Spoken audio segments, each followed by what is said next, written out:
Il y a des gens, quand ils partent dans le monde, en fait, tout leur réussit. Comme cet homme-là, parce qu'il est parti avec l'héritage.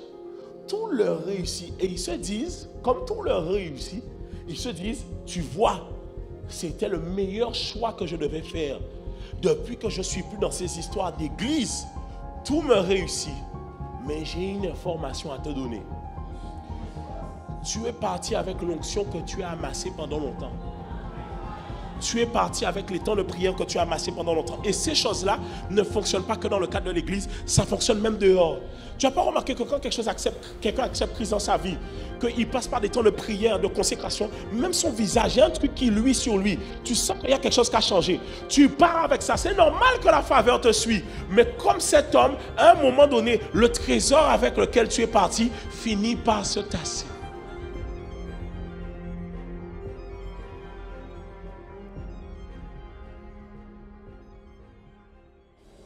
Ok, alors je veux parler à quelqu'un ce matin et je veux te parler de tout mon cœur. Le titre de mon message pour toi ce matin, c'est « Je n'y arrive plus ». Je n'y arrive plus. Alors ce message s'adresse à quelqu'un qui a dit, j'ai deux catégories de personnes.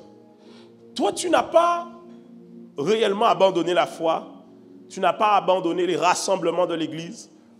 Peut-être que tu es d'une autre église locale, mais tu n'as pas abandonné, tu vas encore à l'église. Mais alors que tu es présent à l'église, tu as l'impression de ne plus pouvoir y arriver. Tu as l'impression que les gens adorent et c'est pas pour toi. Les gens scandent Jésus, tu as l'impression d'être out de tout ça. Les gens même servent, les gens se donnent à fond. Et quand les gens font tout ça, tu les regardes, tu es là, hein? Mais tu as l'impression que toi-même, tu es comme un extraterrestre parmi les terrestres. En te disant, mais est-ce que c'est toujours pour moi? Je parle aussi à notre catégorie de personnes qui, là, tu as réellement abandonné la foi. Tu es assis aujourd'hui, hein? Tu es habillé vraiment comme quelqu'un qui a l'habitude d'aller à l'église le dimanche. Mais ça fait combien de temps que tu n'as pas été à l'église le dimanche? Tu es habillé comme quelqu'un qui a l'habitude des rassemblements ecclésiastiques. Tu connais même les chants. Parce qu'on a chanté, tu as chanté.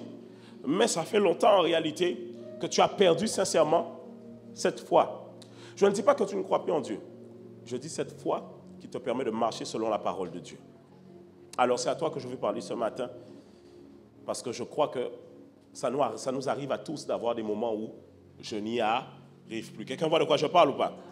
Ou bien il n'y a que des chrétiens qui sont parfaits ici. Ou bien il n'y a que des chrétiens qui sont tous les matins, se lèvent à 5 h du matin pour prier, qui n'aura jamais un seul réveil, qui jeûnent 3 fois par semaine, qui voient le Seigneur Jésus chaque samedi à 16 h, parce qu'ils ont un rendez-vous. Est-ce que je parle à quelqu'un ou pas ce matin? Tu es là ou pas? Est-ce que tu peux acclamer le Seigneur Jésus? Vas-y, tu peux acclamer Jésus.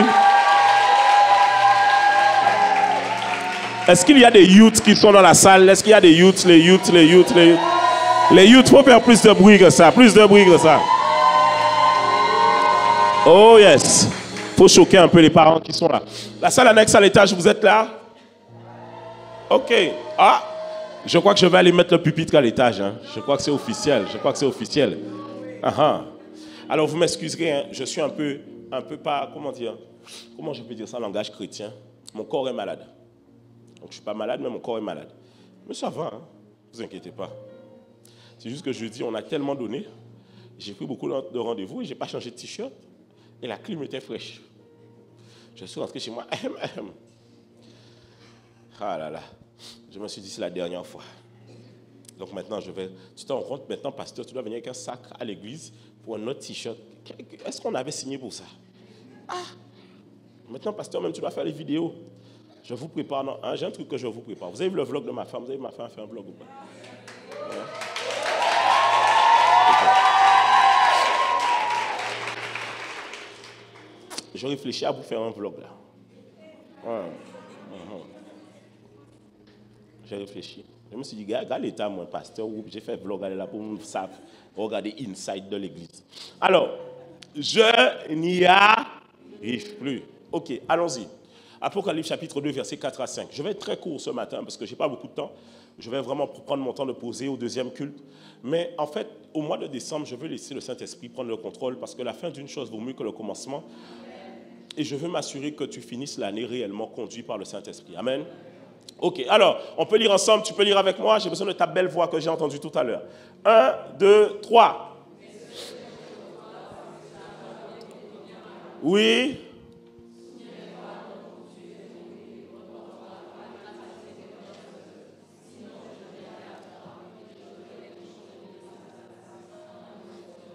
Écoutez les amis, la première des choses, si vous avez réellement envie ce matin de pouvoir passer de je n'y arrive plus à j'ai retrouvé le goût, de pouvoir passer à je n'ai plus tellement ce feu que j'avais à pouvoir y retrouver le goût. Est-ce qu'il y a des gens qui sont dans ce cas-là ce matin? Des gens qui, guys, on ne fait pas de faux semblants ici. On est ensemble ou pas? Non, non, vous savez qu'on ne fait pas de faux semblants ici ou pas? Qui réellement se dit, pasteur, moi j'ai besoin de ce message ce matin? Lève la main, lève la main, lève la main. Tu n'es peut-être pas dans le cas. Tu as besoin de ce message ce matin. Ok, je te donne la réponse. Premier point, tu dois pouvoir t'asseoir et te rappeler à quel moment ça a démarré. Et c'est ce que même les médecins font. Quand tu vas voir un médecin et que tu lui expliques tes symptômes, il te demande à quel moment ça a commencé. Et c'est la question que tu dois te poser. À quel moment je me suis retrouvé à ne plus avoir cet engouement pour les choses de Dieu? À quel moment je me suis retrouvé à ne plus avoir le zèle? Et tu dois être vrai avec toi-même. Parce que dans cette introspection, Satan va venir te mentir, ton âme te mentira et ta chair te mentira. Mais ton esprit doit pouvoir prendre le contrôle pour savoir faire preuve de discernement. Parce que lorsqu'il s'agit de faire de l'introspection, nous mentons souvent à nous-mêmes. Les premières personnes à qui nous mentons, c'est nous-mêmes. Parce que lorsqu'on te demande souvent qu'est-ce qui s'est passé, en fait, des fois, les raisons qui t'ont amené à tomber sont tellement honteuses que tu ne veux pas les avouer. Bon, je vais vous taquiner un peu ce matin. Alors, dis avec moi, souviens-toi, donc, d'où tu es tombé. En fait, dis-nous la vérité qu'un ex t'a rappelé. Tu vois, tu ne veux pas dire la vérité. Dis-nous la vérité qu'un ex t'a rappelé. Dis-nous la vérité que le désir du monde s'est retrouvé à l'intérieur de toi encore. Dis-nous la vérité que la période des festivals est arrivée, donc on t'a vu disparaître. Est-ce que je parle à quelqu'un ou pas? En fait, le problème des chrétiens, c'est que vous faites trop semblant. Vous faites comme si nous, les pasteurs, on n'a pas Internet, on ne voit pas qu'est-ce qu'il y a dehors, on ne sait pas qu'est-ce qui se passe, on sait pas... Vous croyez que quoi? Je n'habite pas dans une grotte, hein? Je ressemble à quelqu'un qui habite dans une grotte. Ma femme ressemble à quelqu'un qui habite dans une grotte. Les gens de l'église ressemblent à des grotteux. Alors, tu ne veux pas nous dire la vérité. Certains, c'est parce que quelqu'un, vous avez dit bonjour à quelqu'un à l'église, la personne ne vous a pas répondu. Depuis ce jour-là, vous avez été vexé. Vous ne voulez pas l'avouer parce que c'est quand même honteux de quitter la foi à cause de bonjour. Mais oui, c'est honteux quand même.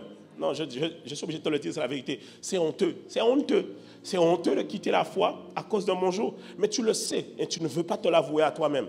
Le problème, c'est que si tu ne te l'avoues pas et que tu ne prends pas le temps de t'asseoir pour réfléchir à ça, tu vas à chaque fois retomber dans la même chose. Alors ce matin, sois vrai avec toi-même. À quel moment ça a commencé? Pourquoi? Parce que lorsque les gens arrivent souvent dans la situation où ils sont à terre, en fait, ils veulent voir beaucoup de boucs émissaires. Ils vous diront, c'est à cause de tel. Ils vous diront, c'est à cause de tel. C'est à cause de tel. Moi-même, je me suis déjà retrouvé dans un contexte où j'étais jeune, je me rappelle, j'avais 16-17 ans, qu'un gars avait dit que c'est à cause de moi qu'il ne venait plus à l'église. Tu veux que je te raconte le témoignage ou pas? Alors, avec des frères et sœurs de l'église, non, des frères, on n'était qu'entre bros à l'église. Quand le culte des jeunes venait, on allait chercher en fait d'autres jeunes. Et moi, j'avoue que j'étais un bon vivant. Ok, il n'y a rien de grave, rien de grave. Donc on est arrivé, on s'est garé devant la maison du gars. C'est un appartement, j'avoue, il habitait dans un appartement. Et je connaissais son nom, imaginons qu'il s'appelle Junior. Donc on s'est garé, moi j'avais quoi, 16-17 ans. Et je savais que sa chambre de fenêtre était là. Donc on l'attendait pour qu'il puisse venir à l'église. J'ai dit, Junior, on t'attend. Le gars a dit que c'est à cause de ça qu'il n'est plus jamais revenu à l'église. Je me suis dit que comment tu mets ça sur mon dos à moi-même? Dis que tu voulais aller groove dans le monde. Dis que tu voulais aller fly. Dis que tu voulais vraiment vivre ce que les gens appellent la belle vie. Est-ce que je parle à quelqu'un? Il y en a, vous avez quitté la foi des fois parce que vous vous dites, j'ai pas encore assez vécu dans le monde, il faut que je vive bien comme ça, ensuite un jour je vais revenir. Tu es sûr que quand tu vas aller vivre bien là, tu vas revenir? Et tu es sûr de savoir qu'est-ce que tu vas trouver dehors? Les amis, je vais vous dire une chose, je vous le dis bien, le monde n'est plus à la mode. Non, tu vois que tu as un voisin qui n'est pas convaincu. Le monde n'est plus... J'ai dit, le monde n'est plus à la mode. Le dehors est dangereux. Hein? Aujourd'hui, en Guadeloupe, même si tu t'achètes quelque chose de précieux, tu ne peux pas le porter. Tu as acheté ta chaîne en or, tu la mets où? Si ce n'est pas dans ton salon pour toi-même. Devant le miroir, toi, tu te dis, pour regarde alors. Tu ne peux pas mettre ça dehors. Tu as acheté ta belle montre, tu peux la mettre dehors? Tu ne peux pas la mettre dehors. Même ta belle voiture, tu fais un tour, tu ne la gares pas dehors, tu la regardes dans ton garage. Pourquoi? Tu ne veux pas qu'on la raye. Je parle à quelqu'un ou pas? Maintenant, même quand tu vas en boîte, il faut faire attention derrière les gens derrière qui tu danses. Il peut se retourner, tu te rends compte que ce n'est pas une go. chacun ses goûts et ses avis. Je dis juste que toi, ça peut te surprendre. Et comme je te connais, ça te surprendra. Tu me suis ou pas? Vous avez entendu l'histoire du gars qui s'est suicidé, il y a un gars qui a mis fin à ses jours. Hein? Ça faisait 1 an de relation qu'il était avec quelqu'un. Il a découvert après les 1 an que ce n'était pas une femme, que c'était un homme. Il a découvert que ce n'était pas une femme, que c'était un homme. Il faut voir les gens dire que ouais, s'il quitte cette personne à cause de ça, c'est un transphobe. Ça veut dire que maintenant, tu n'as même plus le droit de choisir. Tu es obligé de prendre. Parce que normalement, si c'est une femme, c'est une femme. Pourquoi tu veux la mégenrer? Aïe! Je t'ai dit, je te reprends. Le monde n'est plus à la mode. Regarde. Sauf si toi, tu vas aller découvrir un truc étrange que l'œil n'a point vu, que l'oreille n'a point entendu. À toi d'y aller. Mais le monde n'est plus... Les amis, sincèrement, il n'y a plus rien dehors. Regardez. J'observe un peu. Quand je regarde des fois nos fêtes ou nos rassemblements entiers. Et puis tu vois, les gens sont derrière là, en train de chanter une chanson. Quand tu t'assois, tu m'époses et tu écoutes les paroles de la chanson. La chanson, je suis désolé, parce que des fois les parents ne se rendent pas compte de quel genre de chanson que les jeunes écoutent. Chers parents, les jeunes n'écoutent pas Vianney et Christophe Maé. C'est pas vrai. C'est pas ça qu'ils écoutent. Donc les gens écoutent des chansons comme ça. Ils sont en fait, quand moi je m'épose, je me dis, mais tu te rends compte que tout le monde est d'accord pour dire que c'est de la vulgarité, de la vulgarité, de l'insanité, de l'impudicité. C'est sale à la fin de la journée, c'est sale. Parce qu'on est en train de mettre des mots sur les rapports intimes que nous rendons publics et que nous disons qu'est-ce que nous faisons, qu'est-ce que nous allons faire. Et tout le monde est en train de festoyer là-dessus. Guys, vous ne vous rendez pas compte à quel point la dépravation de nos mœurs est très forte. Mais à la fin de la journée, ça t'a rapporté en quoi? En fait, en réalité, c'est juste, écoutez-moi, je vais vous dire un truc. Hein. La chair est insatiable. L'âme est insatiable. C'est-à-dire que tu as beau lui donner, tu en veux encore plus. La Bible dit qu'il y a des choses qui ne sont pas, que tu ne peux pas rassasier. Ça veut dire que plus on est en train d'aller, plus les gens vont vouloir des choses étranges et des choses bizarres. Tu sais, lorsque tu es en Christ et que tu sens en toi, ça arrive et je veux te parler. Tu sens en toi, tu es à l'église, tu es chrétien, tu aimes les chants en Christ. Mais tu sens un appel au fond de toi pour les choses du monde. Tu sens que ces trucs-là, ça c'est bien. Je sais que c'est la vérité. Vous savez, beaucoup de gens savent que c'est la vérité. Mais à la fin, ils se disent, mais est-ce que je pourrais moi-même accepter de suivre ces choses-là, ça? Est-ce que je pourrais réellement changer, réellement? Est-ce que ça me ressemble? Est-ce que je ne vais pas me forcer? Quelqu'un voit de quoi je parle ou pas? Non, il n'y a pas de faux semblants ce matin. Quelqu'un voit de quoi je parle ou pas? Tu te dis, purée, j'ai envie quand même je vais parler franchement, je suis désolé, je suis obligé d'aller très crûment. Tu te dis, moi j'ai envie d'aller en soirée, aller whiner, j'ai envie d'être une bad bitch, j'ai envie. J'ai envie d'être un loulou. Je veux être un gars frais.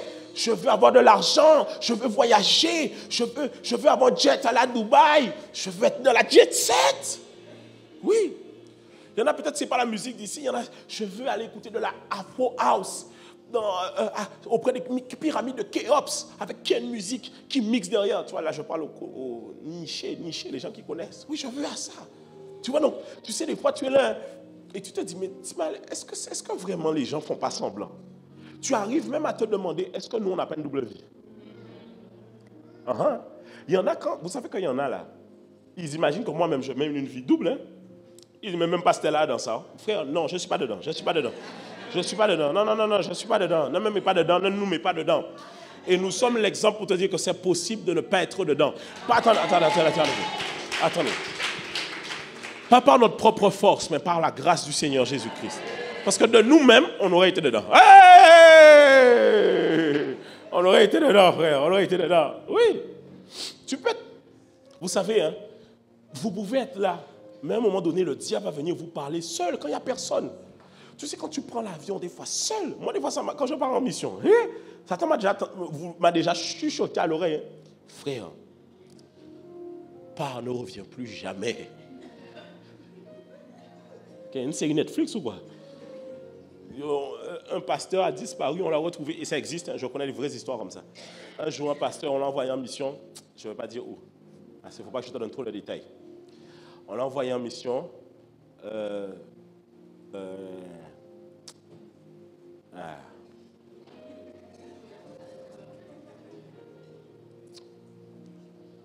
Philippines, voilà. Mais c'est pas loin, là où il a été. C'est pas loin de Philippines. On l'a envoyé en Philippines, les amis. Histoire vraie que je vous raconte. Hein. un pasteur, il y a des reportages même sur lui. Hein. Il y a des reportages. Hein. On l'a envoyé en Philippines. Sauf que le gars était marié avec une femme qui avait des mœurs très légères. Extrêmement légères. Non, elle n'avait pas de mœurs. Et non, vraiment pas. C'était grave. Hein. Et c'est il ne savait pas. Cette femme-là lui a fait croire qu'elle était, j'essaie de vraiment me brouiller les pistes. C'est une histoire rocambolesque. Elle lui a fait croire qu'elle était, je vais dire, allez, je vais donner un exemple. J'essaie tellement de brouiller l'histoire là. Elle lui a fait croire, imaginons qu'elle était française, alors que c'était une Tunisienne, mais qui ressemblait à une Française. Déjà, c'est un grand mensonge. Le gars dit que c'est quand il arrive à la mairie qu'il entend le maire qui explique là où elle est née. C'est l'acte de naissance là. Il dit là où est-ce que tu es né. Il dit que, il se rend compte que non. Mais il se sent un peu piégé. La dame a les mœurs légères. Tu vois, donc le gars prend des coups dans le mariage. Tu sais, donc le gars est pasteur, mais il prend des coups dans le mariage. Il part aux Philippines. Quand il part aux Philippines là-bas, qu'est-ce qui se passe?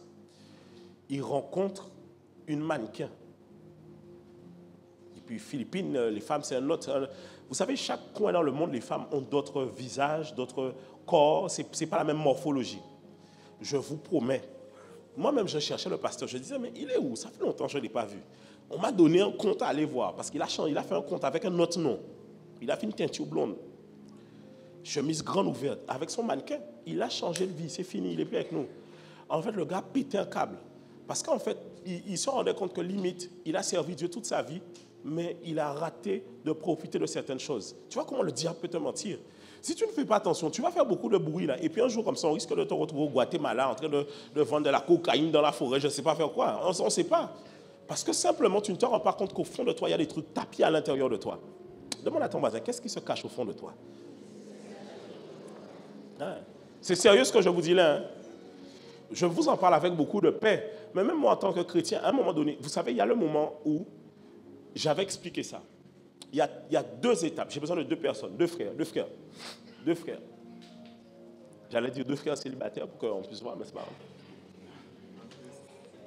grave. C'est deux mariés. Hein. Ok.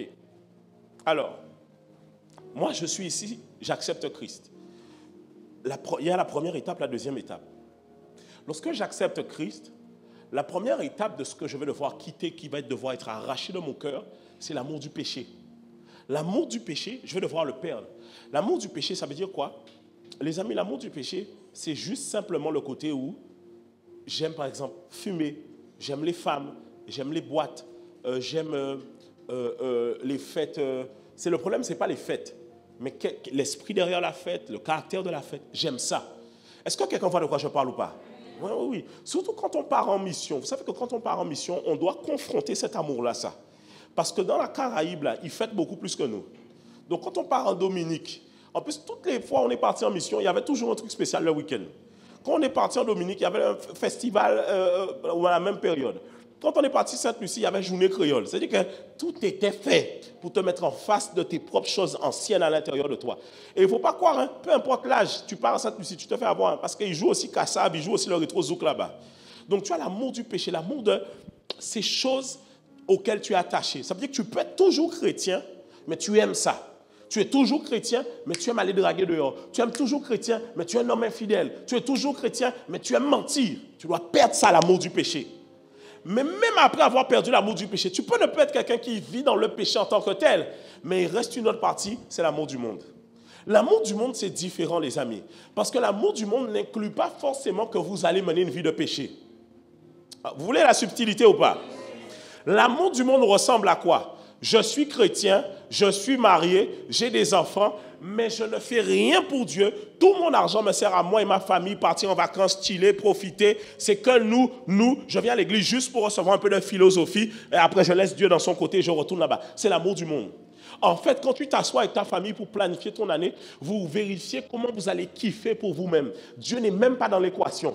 Vous dites où est-ce que vous allez en voyage, quelle ville que vous allez voir, comment vous allez kiffer, vous allez profiter. Et vous faites des chrétiens, et même attention, il y a beaucoup de chrétiens, le foyer chrétien, ils écoutent la musique mondaine. C'est qu'entre eux-mêmes, ils chill, ils dansent. Et puis, tu sais, c'est une good vibes. Hein? On te filme comme ça, tu fais des réels, on dit, waouh, bonne vibes dans cette famille-là. Mais il y a l'amour du monde.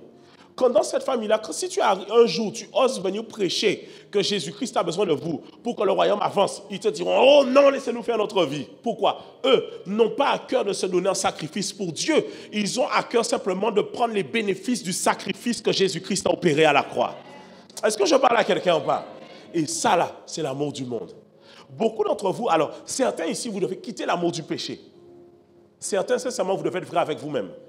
Quelles sont ces choses que vous n'arrivez pas à arrêter? Quelles sont ces choses avec lesquelles vous luttez encore? Et je vais le dire clairement ce matin. Il n'y a aucun péché dont le Seigneur ne peut pas vous délivrer. Et je refuse de vous laisser croire ce que le monde veut vous faire croire, qu'il y a des péchés avec lesquels on est. Les amis, il n'y a aucun péché dont le Seigneur ne peut pas vous délivrer. On est ensemble ou pas? Je vais vous donner un verset parce qu'il faut que vous puissiez voir ça. Oui. Psaume 58, verset 3. On l'a vu jeudi. Psaume 58, verset 3. On y va. Psaume 58, verset 3. On a 15 minutes encore. Il dit quoi? On peut lire ensemble. Qu'est-ce qu'il dit? 1, 2, 3. Oui. Cela veut dire que même lorsque tu nais et que tu dis, pasteur, tu me dis tout ça, mais j'ai l'impression que ça a toujours été avec moi. La Bible dit déjà, tu ne nous donnes pas un scoop. La Bible nous dit que dès le ventre maternel, il peut y avoir perversion dans la vie de quelqu'un. En d'autres termes, tu peux naître avec ça. Mais ce n'est pas parce que tu es né avec ça que c'est ce que Dieu avait prévu pour toi depuis la fondation du monde. Dieu avait façonné, si tu t'appelles Jessica, Dieu avait façonné Jessica dans un sens bien précis. Jessica n'était pas censée être une femme qui se laisse guider par le monde et Jessica n'était pas censé être un homme qui se laisse guider par le monde. Mais c'était censé être un homme et une femme qui marche selon les valeurs de Dieu, selon le royaume de Dieu, qui ne marche pas dans la compromission, qui marche dans la sanctification, qui n'a pas un amour attaché à ce que les autres vont penser, qui n'est pas rattaché à tout ce genre de choses. Alors, dans ton cœur, il y a l'amour du monde tapis. Ça doit sortir. Dis à ton voisin, ça doit sortir. Tu regardes les vidéos de la Holiday Inn. Pourquoi qu'elle aura fun? Pourquoi qu'elle aura fun? Tu regardes ça en mode purité. Je me suis converti trop tôt. Hey, tu t'es converti trop tôt? En plus, tu sais, dans les vidéos qu'on te montre dans les festivals, là, le drone vient voler au-dessus. Et puis on te montre le drone au-dessus. Et puis les filles dansent d'une manière. Et puis il y a une musique soca dessus. Tu regardes ça. Tu dis good vibes. Tu vois les gobelets, les cocktails. Et puis tout le monde est habillé avec des paillettes sur le visage. Et tu te dis, oh là là. Tu n'as rien raté. Tu n'as rien raté. Tu n'as rien raté. Rien. Rien. Rien. Les mêmes qui sont habillés, machin, truc, machin. Après ils vont sur Twitter pour dire que c'était nul. Et puis, on paye 200 € l'année prochaine. Mais toi, quand tu donnes ta dîme à l'église, c'est un problème. Oh. En tout cas, quitte l'amour du monde. Il n'y a rien. Il n'y a rien. Il n'y a rien. Et puis, à un certain âge, quand même, il y en a, vous n'avez même plus le droit. Même plus le droit. Non. Passé un certain âge, rangez corps. Non, tu peux pas être là 40, 45, 50. Tu es encore Gilles Flo. Laisse-nous. Va prendre soin de tes petits-enfants. Dis à ton voisin, quitte l'amour du monde. Non, regarde bien ton voisin dans les yeux. Dis-lui, je suis ton prédicateur ce matin. Dis-lui, je suis ton prédicateur ce matin. Regarde-le dans les yeux. Dis-lui, quitte l'amour du monde. Merci les gars, merci. Aïe. Ok, allons-y très rapidement. Luc 15, 11 à 19. On y va. Luc 15, 11 à 19. Ok, on peut lire ensemble très rapidement. Il dit encore, un homme avait... ensuite, il dit, le plus jeune dit à son père, mon père, donne-moi la part de bien qui doit me revenir. Et le père leur partagea son bien. Oui. Peu de jours après, le plus jeune fils, ayant tout ramassé, partit pour un pays éloigné où il dissipa son bien en vivant dans la débauche. Lorsqu'il eut tout dépensé, une grande famine survint dans ce pays et il commença à se trouver dans leur Il alla se mettre au service de les habitants du pays qu'il envoya dans ses champs garder les pourceaux. Oui, il aurait bien voulu se rassasier des carouges qu'il mangeait les pourceaux, mais personne ne lui en donnait. En d'autres termes, il était mort faim. Étant rentré en lui-même, il se dit combien de mercenaires chez mon père ont du pain en abondance et moi aussi, et moi ici je meurs de faim. Oui, je me lèverai, j'irai vers mon père et je lui dirai, mon père, j'ai péché contre le ciel et contre toi. Dernier verset, je ne suis plus digne d'être appelé ton fils, traite-moi comme l'un de tes mercenaires. Les amis, il est intéressant de voir que cet homme est parti avec l'héritage de son père en lui disant, je veux ma part d'héritage. Il part avec l'héritage, il dilapide. Il finit par faire chez autrui ce qu'il ne faisait pas chez lui. Et beaucoup de gens, écoutez, sincèrement, j'ai observé, je vais vous dire, j'ai observé, sur la rétrogradation, j'ai une expérience. Je voulais que je vous la partage. J'ai observé. Il y a des gens, quand ils partent dans le monde, ils partent, ils repartent. Et quand ils repartent, je vais prendre plus de temps au deuxième culte. Ils partent dans le monde. Et quand ils repartent dans le monde, en fait, tout leur réussit. Comme cet homme-là, parce qu'il est parti avec l'héritage. Tout leur réussit. Et ils se disent, comme tout leur réussit, ils se disent, tu vois, c'était le meilleur choix que je devais faire. Depuis que je ne suis plus dans ces histoires d'église, tout me réussit. Mais j'ai une information à te donner. Tu es parti avec l'onction que tu as amassée pendant longtemps. Tu es parti avec les temps de prière que tu as amassés pendant longtemps. Et ces choses-là ne fonctionnent pas que dans le cadre de l'église, ça fonctionne même dehors. Tu n'as pas remarqué que quand quelqu'un accepte Christ dans sa vie, qu'il passe par des temps de prière, de consécration, même son visage, il y a un truc qui luit sur lui. Tu sens qu'il y a quelque chose qui a changé. Tu pars avec ça. C'est normal que la faveur te suive. Mais comme cet homme, à un moment donné, le trésor avec lequel tu es parti finit par se tasser. Et c'est comme ça que tu vois des gens. Quand ils quittent, toi-même qui es douteux, tu es assis ici, hein, tu vois quelqu'un quitter la foi, tu es en train de douter, tu dis, mon aurait dit depuis qu'il est parti là, c'est là que tout va bien. Toi-même, tu commences à te poser des questions. Mais à un moment donné, il y a quelque chose qui change sur son visage. Il y a un truc qui est perdu. Tu dis, mais c'est bizarre, la personne n'a plus le même. Quoi? C'était quelque chose qu'on récupère ici. Vous blaguez avec l'onction du Saint-Esprit. L'onction du Saint-Esprit, ça rend beau. Écoutez, il y a des histoires là, tu entends des histoires des fois, où, écoutez, je vous parle vrai, tu entends des histoires, certains pasteurs, dont certaines femmes sont derrière eux. Quand tu regardes le visage du pasteur, tu te demandes, qu'est-ce que la femme a vu chez lui? Non, soyons vrais. Tu regardes le visage du pasteur, tu te dis, mais comment les femmes peuvent aimer lui là? C'est la vérité. Qu'est-ce qui change? L'onction. L'onction. Il y a même des sœurs là, personne ne les regardait. Ah. C'est pour ça que le monde, je vous dis, le monde n'a rien pour vous. Tu peux mettre toutes les skincare coréennes, le collagène que tu veux là. Ça ne va rien changer. Cherche l'onction du Saint-Esprit. Bon, ça peut changer quand même, parce que les Coréens sont forts. Mais cherche l'onction du Saint-Esprit quand même. Est-ce que je parle à quelqu'un? Ouais. Cherche l'onction. Quelqu'un se demande, comment le pasteur connaît tout ça? Toi aussi, je ne vis pas dans une grotte. Okay. Et donc, il y en a, ils partent avec l'onction. Parce que tu viens. Le jeudi, tu es là. Onction d'huile, on prie pour toi. Bam, tu es touché. Jeudi après jeudi, dimanche après dimanche, on prie pour toi. L'onction te change, te transforme. Tu parles en langue, les crailles sur toi. Tu pars avec ça dans le monde et tu te dis, tu vois, depuis que j'ai quitté ces histoires d'église, tout me réussit. C'est normal, tu es parti avec ça. Mais à un moment donné, vu que tu ne viens plus à la source, ça finit par faire quoi? Et au final, tu te rends compte, mois après mois, que le traitement que le monde te donnait au départ n'est plus le même qu'il te donne maintenant. C'est bizarre. Et là, tu te retrouves dans le dilemme. Parce que tu sais que tu as mal fait. Parce que tu peux des fois, en plus, malheureusement, je vais vous dire une chose. Et je vais vous parler de tout mon cœur. Sans jugement. Vraiment, sans jugement. Mais j'ai remarqué une chose. Les rétrogrades ne sont pas vrais. Les rétrogrades, souvent. Non, je ne vais dire pas de manière absolue, les rétrogrades ne sont pas vrais. Ou bien, je ne vais pas dire les rétrogrades, je vais dire ceux qui rétrogradent, pour ne pas vous mettre une identité. Je vais me dire ceux qui rétrogradent. À 90%, ils ne sont pas vrais. Souvent, quand les gens rétrogradent, ils n'ont aucune raison en réalité d'avoir un problème avec l'Église. Ce n'est pas vrai. Parce que quand vous vous asseyez, que vous faites les comptes, des fois, il y a plus de gens qui peuvent avoir des raisons de ne pas être bien avec vous. Mais les rétrogrades, tu sais, pour pouvoir quitter la culpabilité d'avoir quitté l'Église, trouvent des excuses.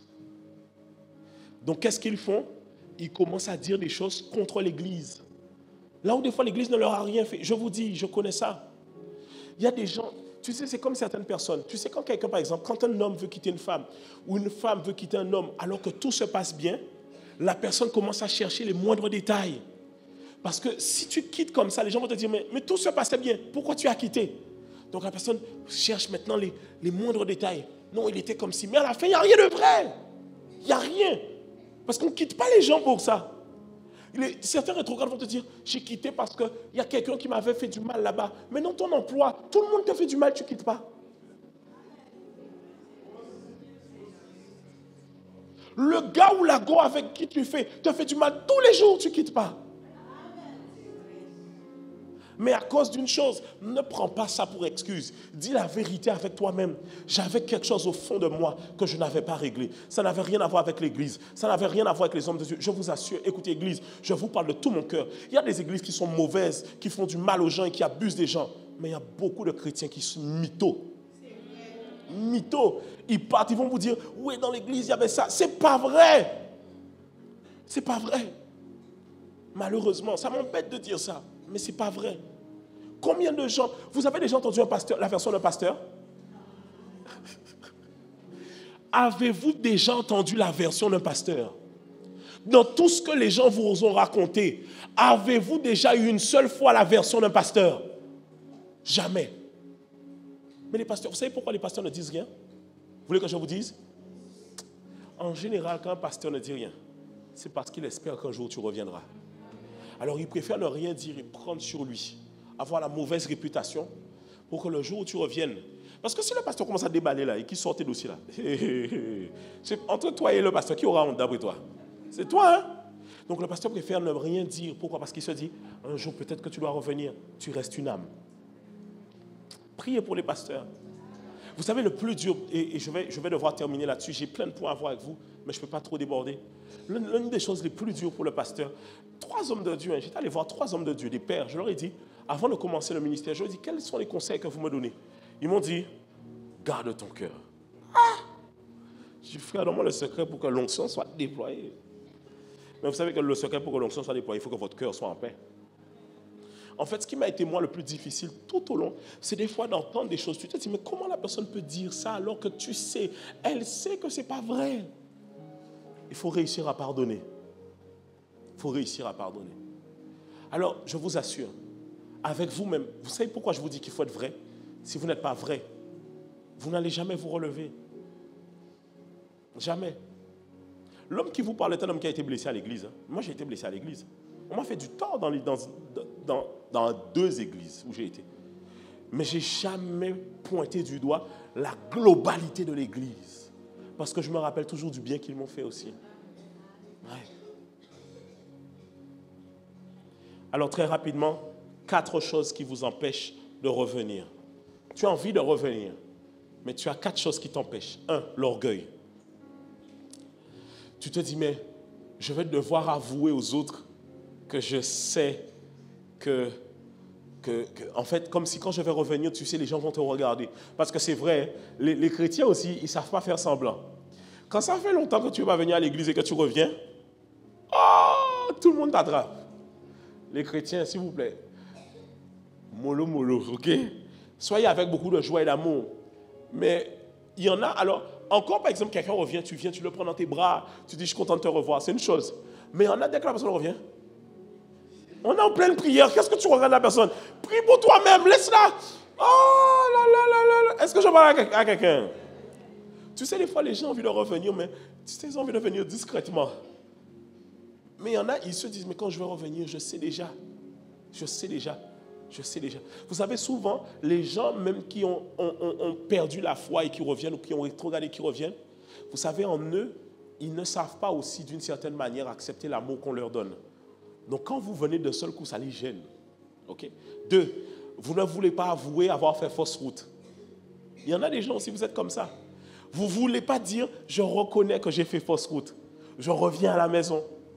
Vous avez envie de garder la tête haute. Ne pas faire quoi? Parce que quand tu reviens là, ça veut dire que finalement, tu étais parti pour rien. Tu sais, on sait, Nous savons. Mais qu'est-ce qui vaut mieux? Garder sa fierté ou sauver son âme? Est-ce que je parle à quelqu'un? Garder sa fierté ou sauver son... D'ailleurs, je te donne une bonne réponse. Si tu ne veux pas te retrouver dans cette situation où tu te retrouves à devoir mourir à toi-même pour revenir, ne parle pas. Deux, le sentiment d'illégitimité. Et là, je vous parle de tout cœur parce que, sincèrement, je n'ai pas fait de temps dans ma vie où j'ai abandonné la foi, mais je reconnais que j'aurais pu le faire plusieurs fois. Et je reconnais que ce qui m'a maintenu, c'est que la grâce de Dieu. Alors, il n'y a aucun jugement quand on vit ça. Certains, vous êtes assis ici et vous savez que c'est difficile. Il n'y a aucun jugement pour ça. Deux, le sentiment d'illégitimité.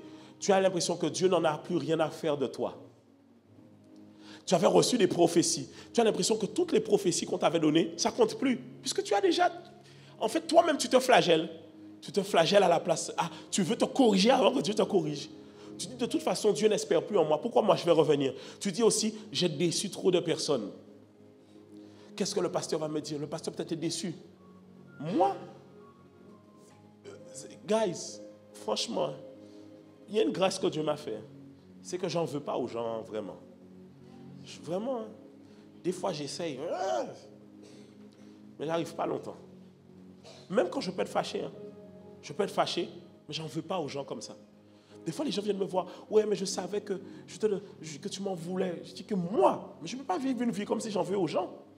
Tu t'imagines, je vis une vie si j'en veux aux gens, mais comment je fais pour prier pour les gens? C'est que dans mon cœur, là, j'ai des gens là que j'en veux.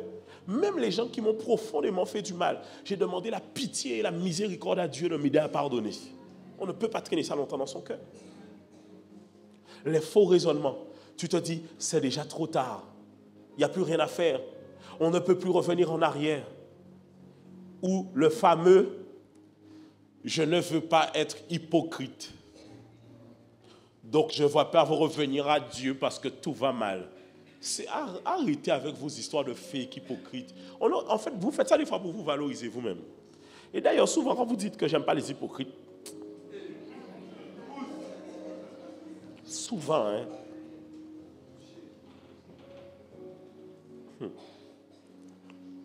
Au contraire, tu es hypocrite quand tu sais que c'est Dieu qu'il te faut, mais que tu ne veux pas l'avouer. Tu fais les faux semblants. Tu dois savoir venir pleurer à Dieu. Les amis, est-ce que vous savez pleurer à Dieu? Crier à lui. Et ce n'est pas seulement à la maison, même à l'église. Même nous les hommes, on est trop fiers. On a envie de garder le charisme dans la présence de Dieu. Quand tu vois un homme prier qui fait ça, c'est que la lampe va pour couler, tu vois? Donc il retient. Il fait Will Smith. Il retient. Tu n'as rien à nous prouver. Dis ça à ton voisin, tu n'as rien à me prouver. Tu n'as rien à... Non, dis ça bien à ton voisin. Ton voisin ne veut pas te regarder. Dis-lui, tu n'as rien à me prouver. Écoutez, je veux vraiment vous parler ce matin pour vous dire ceci. Les amis, être chrétien, ça ne commence pas parce que vous êtes parfait. Vous n'allez pas réussir vous-même. Ce n'est pas vrai. La vie chrétienne, ce n'est pas comme les autres religions. Les autres religions, tu vas devoir faire des choses toi-même. La vie en Christ, c'est laisser... En fait, c'est comme si tu es en train de conduire. Tu te mets sur la bande d'arrêt d'urgence. Tu passes côté passager et tu donnes le volant au Saint-Esprit. Parce que toi-même, tu ne vas pas réussir. Mais par contre, le Saint-Esprit en toi, il peut faire beaucoup de choses. Tu vas pas... Dis à ton voisin, tu ne vas pas réussir sans Dieu. Non. Et je vais terminer avec ça. Emprisonné par le monde. Ouais. Il y en a, en fait, le problème, c'est quoi? C'est que vous avez plein de personnes autour de vous qui vous parlent mal de votre foi, qui vous parlent mal des pasteurs, qui vous parlent mal des églises. Les amis, vous ne pourrez jamais dissocier Dieu, l'église et les pasteurs. Ce n'est pas possible. Ce n'est pas vous qui avez bâti ça. Jésus a dit, et moi je dis, tu es pierre, et sur cette pierre, je bâtirai mon église. En d'autres termes, l'église est bâtie sur les hommes de Dieu. Et c'est qui bâtit l'église? C'est Christ. Vous ne pouvez pas dissocier ça. Ne vous laissez pas avoir par tous ces discours qui courent les rues, de oui, les églises, les sectes, les ceci, c'est le famoso nom, les sectes. Vous ne savez pas, les amis, à quel moment c'est arrivé qu'on traite les églises évangéliques rapidement de sectes comme ça? Vous savez, je vais vous dire un truc que vous ne savez pas. La seule raison pour laquelle on traite les églises évangéliques de sectes actuellement, ce n'est pas à cause des dérives. Ça fait 20 ans, 30 ans qu'il y avait déjà des dérives. C'est à cause de la politique. C'est la seule raison pour laquelle on traite les églises évangéliques de sectes, à cause de la politique. Les politiques voient qu'au Brésil, les églises évangéliques ont eu leur mot à dire. Ils voient qu'aux États-Unis, les églises évangéliques ont eu leur mot à dire. Qu'est-ce qu'ils font? Ils cassent cette image-là déjà dans les nations afin qu'ils ne puissent pas avoir leur mot à dire dans les prochaines années. C'est la seule raison. Sinon, avant, à quel moment ça arrive que... Mais à quel moment? Parce que, guys, à quel moment ça vient? Le terme, très rapidement, c'est une secte. À quel moment? En fait, ça, on n'a fait que se réveiller un jour et dès que tu vas à l'église maintenant, c'est une secte. On n'a fait que se réveiller comme ça. Et vous vous faites avoir par ça. Le diable est un menteur. Il existe encore de bonnes églises. Oh yes. Oui, il y a des mauvaises églises, mais je ne vais pas te parler des mauvaises églises toute la journée. Je ne suis pas un prédicateur du malheur. Je vais te parler de ça toute la journée. Et moi, en plus, le truc, c'est que j'ai remarqué une chose. Hein, c'est qu'aujourd'hui, sincèrement, il y a beaucoup de choses que je n'ai pas à dire aux gens à l'église. Naturellement, les gens qui viennent souvent à l'église s'écartent de certaines choses. Vous voulez savoir pourquoi? On n'éloigne pas les gens d'endroits où on abuse d'eux en leur disant juste, là-bas on abuse des gens. Mais c'est en leur enseignant la parole de Dieu. Parce que quand tu connais la parole de Dieu, tu sais que ce qu'on te raconte là, c'est des bêtises. Est-ce que je parle à quelqu'un ou pas? Parce que si je passe ma journée à te dire, telle église, déjà, ce n'est pas mon rôle et la Bible nous interdit de faire ça. Ne séparez pas le blé livré. Mais en plus de ça, c'est l'enseignement. Comment tu fais pour savoir que telle église, ce n'est pas l'enseignement? Tu as besoin de l'enseignement. Alors, guys, ne laissez pas Satan vous mentir. Il existe encore de bonnes églises. Il existe encore de bons chrétiens. Il existe encore des hommes vrais. Il existe encore des femmes vraies. Il existe encore de vrais pasteurs. Oui, il en existe encore. Tu sais, tellement on peut te matraquer avec des histoires d'église. La moindre chose que moi je peux faire, tu vas dire, pasteur là, non, c'est pas vrai ça. Il a fait un bitin. Oui. La moindre chose. La moindre. C'est que je vais faire un truc, tout de suite tu verras le mal. Et je terminerai en disant ceci. Je disais ça à quelqu'un.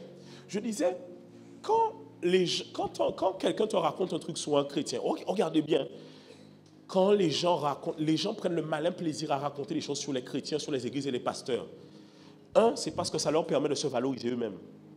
Parce que vous savez que quand vous acceptez Christ, il y a des gens qui se sentent condamnés. Parce qu'ils ont l'impression que vous les jugez par le fait que vous avez changé.